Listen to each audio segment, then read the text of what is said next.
Vamos agora observar outros avanços científicos e tecnológicos com relação à evolução dos computadores modernos. Nós temos aí a primeira geração, em 1951 a 1959.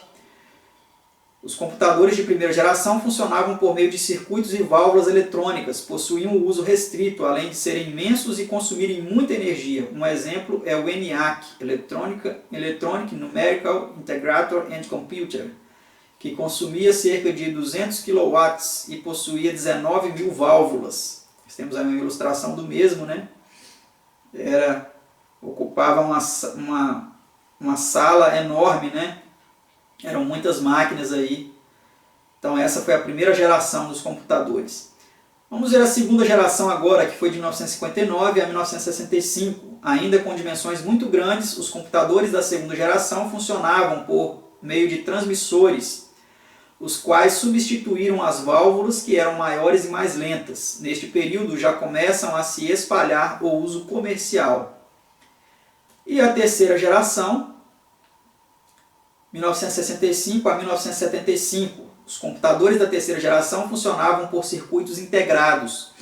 Esses substituíram os transistores e já apresentavam uma dimensão menor e maior capacidade de processamento.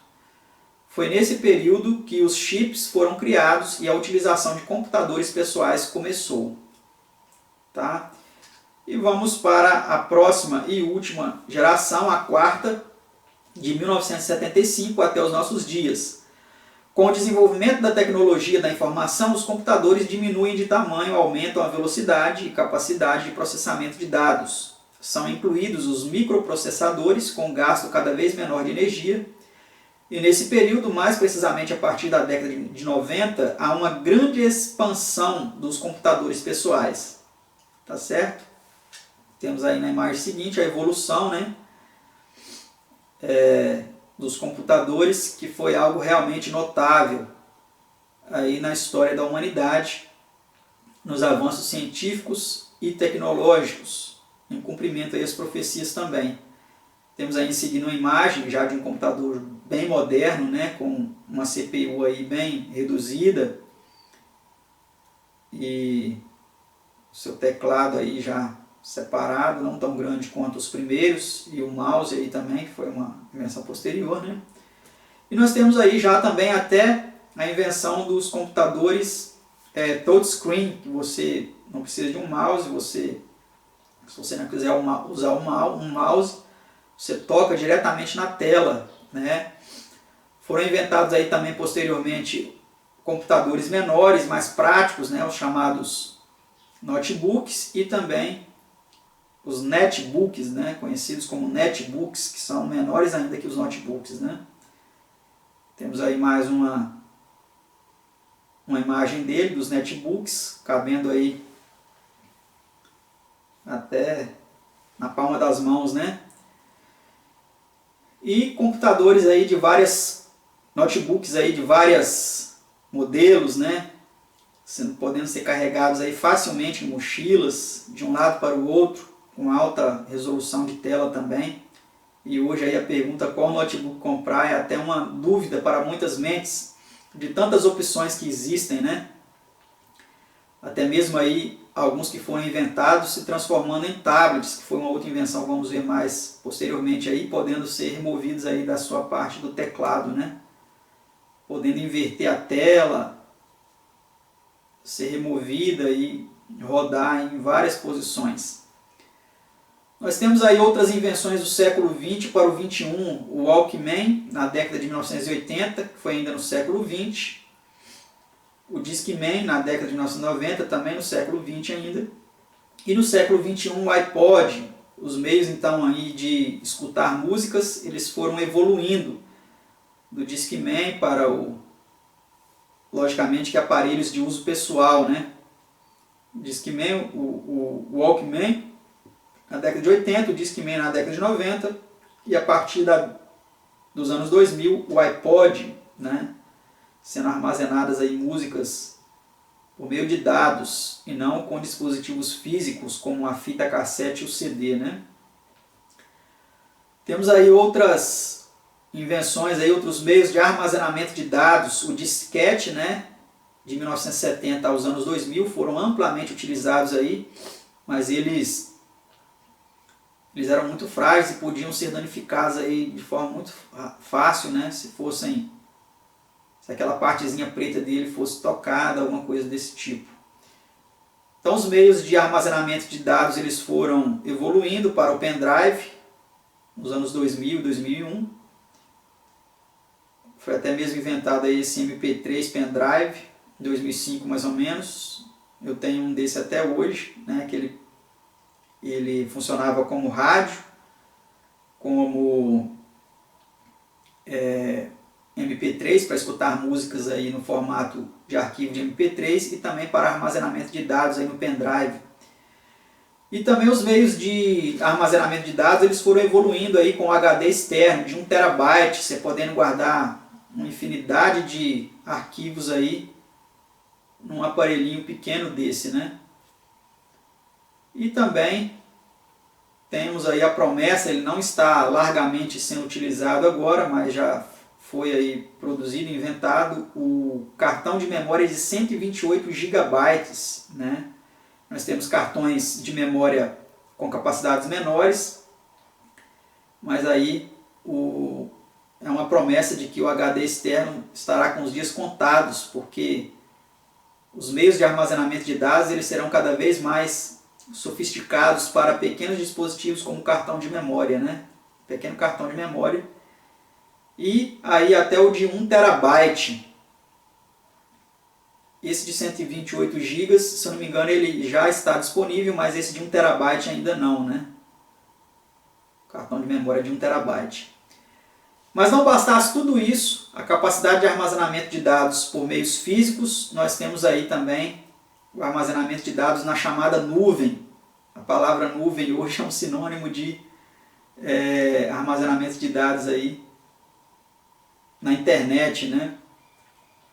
Temos o OneDrive, o Dropbox e o Google Drive, como alguns aí dos sites que armazenam dados na nuvem, né?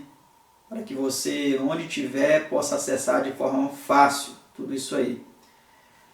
Nós temos aí também mais alguns inventos, a transição das câmeras de filmes de rolo para as digitais, né? Que foi aí grandes descobertas. Eu possuí uma dessa aí de filme. E hoje existem vários modelos, marcas e modelos aí de câmeras digitais, né? Até mesmo as pequenininhas GoPro aí que são minúsculas, né? Vamos aí então para a evolução dos projetores de imagens, que foram muito utilizados aí também na transmissão de mensagens, da pregação do evangelho, por palestras, até de outros assuntos, né? Esse daí o retroprojetor, que se colocava uma folha transparente, uma transparência, e ele convertia essa transparência e projetava aí em uma tela, né? Em seguida nós temos aí o projetor com slides físicos, né?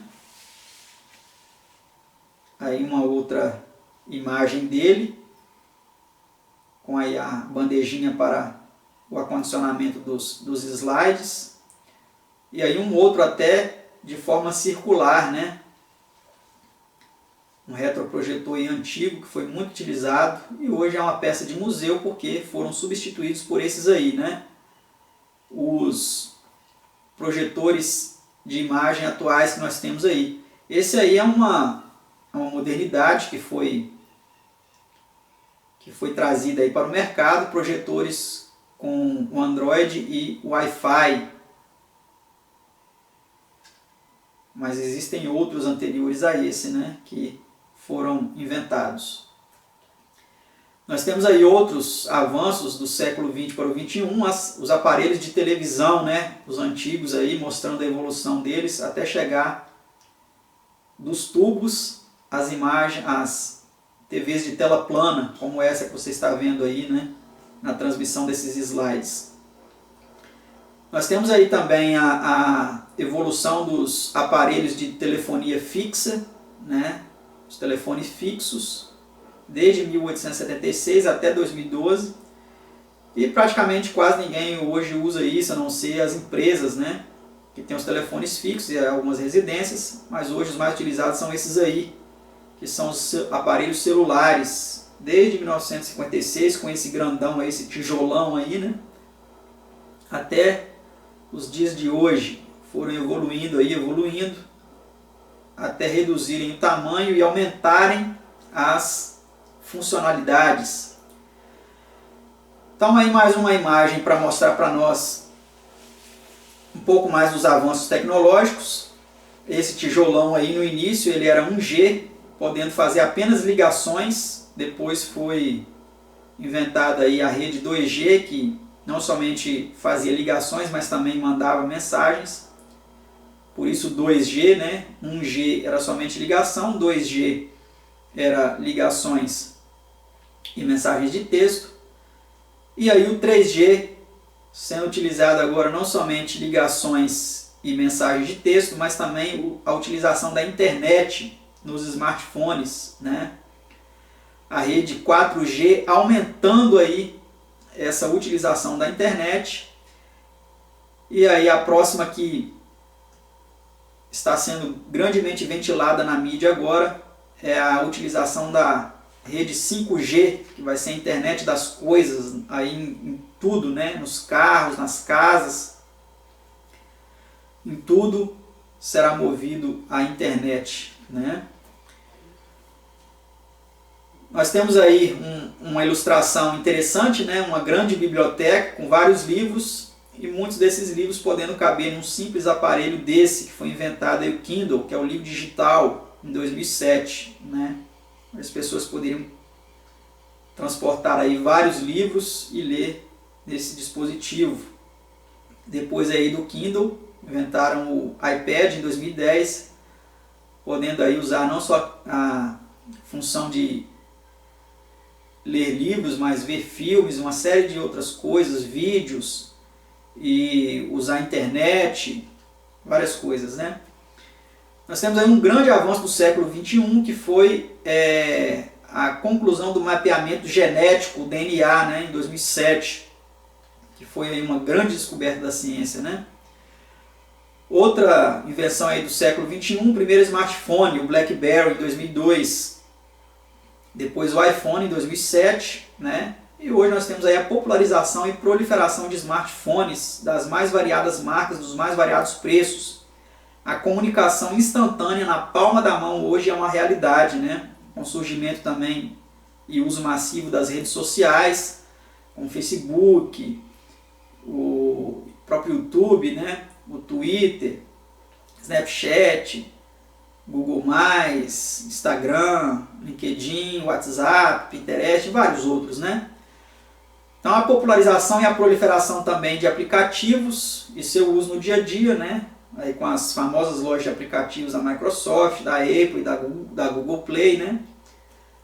Podendo aí viabilizar até o uso da CNH digital nos aparelhos, né? Eu mesmo tenho a minha CNH no smartphone, eu posso usá-la, né? Sem precisar carregar o documento físico. Temos também a possibilidade de uso do título de eleitor, né? Um outro aplicativo aí que foi inventado. O uso de serviços bancários, né? Como da Caixa Econômica aí, em aplicativos. E aí uma tela de um aparelho meu com vários aplicativos aí. Então é algo que realmente a inovação e a tecnologia têm aumentado muito. E aí nós temos algumas invenções sombrias que podem nos causar muita preocupação e muito temor de um futuro próximo, incerto, mas que pode nos trazer muitas preocupações, como esse aí, a abelha robô, né?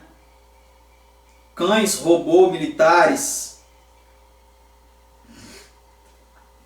E aí a Sofia, o primeiro robô do mundo com cidadania árabe, de 2007, né? E outros robôs que eu nem coloquei aqui, mas robôs até mulheres robôs para práticas sexuais, são coisas terríveis que têm acontecido, né? E tem assustado muito aquelas pessoas que realmente têm o seu juízo no lugar, né? Temos aí também a popularização dos drones de uso pessoal, né? Saindo aí do uso militar para o uso pessoal na década atual de 2019, né? De 2015 para cá, eu creio que foi popularizado isso. Então aí pequenos aparelhos aí que podem filmar, podem carregar pequenos objetos aí, né? De forma bem simples por meio de um controle.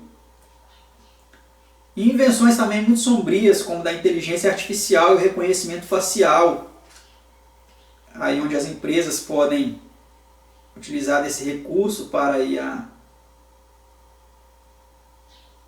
os seus funcionários, né, trabalharem, entrar nas empresas. E também essa outra imagem, que é a imagem da China, que está usando de forma largamente agora o reconhecimento facial e o sistema de crédito social, que é algo muito sombrio, que vem aí causando muitas preocupações aí. Existem vários vídeos falando sobre esse assunto, você pode pesquisar depois, né? Mas é apenas uma imagem para a nossa ilustração para mencionarmos aqui, né? E a vigilância também populacional, que é algo terrível que está acontecendo, câmeras urbanas, chips de celulares rastreáveis, né, que podem localizar você onde você estiver, etc. O monitoramento, então, o grande Big Brother. A população tem sido vigiada aí constantemente, né?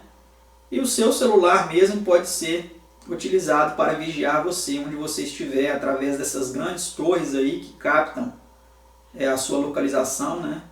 Onde quer que for.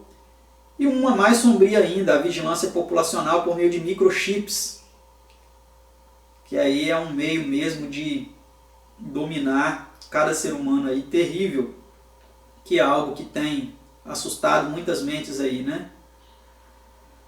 O que tudo isso tem a ver com a profecia? Nós vemos que aqueles meios de transporte se referem àquela parte do texto de Daniel 12, verso 4, que disse, né, muitos correrão de uma parte para outra. Mas o que esses outros fatos científicos e essas descobertas têm a nos dizer a respeito do restante do versículo? Vamos ver. E a ciência se multiplicará. Daniel 12, 4, última parte. Como o anjo revelou ao profeta, vemos a cada dia a ciência se multiplicando diante de nossos olhos e trazendo até mesmo expectativas de temor em muitas mentes, né?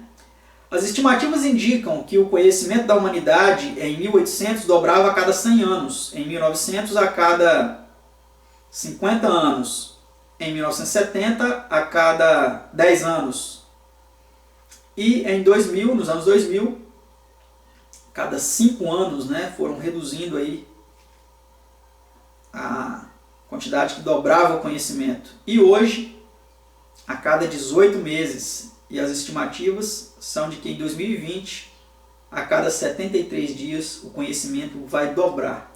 Então a ciência ela realmente tem se multiplicado de forma assustadora, né? Vamos ver então, na pergunta 5, o que disse o Salvador deveria preceder o fim. Vamos ver o que ele disse que deveria preceder o fim. E este evangelho do reino será pregado em todo o mundo, em testemunha a todas as gentes, e então virá o fim. São Mateus 24, 14. Essa nota em nosso estudo vem nos dizendo que Lutero, os Wesleys e outros não podiam em seus dias proclamar a vinda de Cristo às portas, pois os sinais precursores desses eventos não haviam ocorrido. Mas agora o sol e a lua escureceram e as estrelas caíram, né, como vimos no estudo anterior, como predisse o Salvador. A ciência aumentou admiravelmente, conforme declarou o anjo Daniel, e o evangelho tem ido quase a toda nação e tribo e língua e povo no mundo. Portanto, podemos saber que o fim está às portas. Não é verdade? Vamos ver então essa pergunta 6. Ao vermos todas essas coisas, que devemos saber? a última pergunta de nosso estudo. Vamos ver então qual é a resposta a ela, o que devemos saber quando virmos todas essas coisas. Precisamos ficar com medo? Precisamos ficar temerosos? Vamos ver o que é dito para nós nas Sagradas Escrituras. Igualmente, quando virdes todas estas coisas, sabei que ele está próximo às portas. São Mateus 24, verso 33. Então, meus amados, todas essas coisas elas vêm nos mostrando que o fim está próximo, que o nosso Salvador está próximo de buscar os seus escolhidos e que o mundo terá um fim. Os temores são grandes, temores de uma terceira guerra mundial, de uma extinção em massa da população por meio de bombas atômicas ou de outras coisas. O homem está caminhando para um fim sombrio, mas precisamos saber que as profecias elas têm demonstrado para nós que o nosso Senhor Jesus está próximo de voltar com seu Pai, os santos anjos, as luzes dos céus, para resgatar seus escolhidos. Que nós estejamos prontos. Vemos aqui claramente nesse estudo que a ciência ela se multiplicou. O aumento da ciência é factível diante de nossos olhos. Mas tudo isso indica que as palavras destinadas ao profeta tiveram e estão tendo o seu cumprimento real. E que nós possamos estar preparados diante de todas essas coisas, erguer as nossas cabeças, porque a nossa redenção está próxima. Que Deus os abençoe. Obrigado por estarem conosco durante esse estudo e até o nosso próximo estudo, se Deus quiser.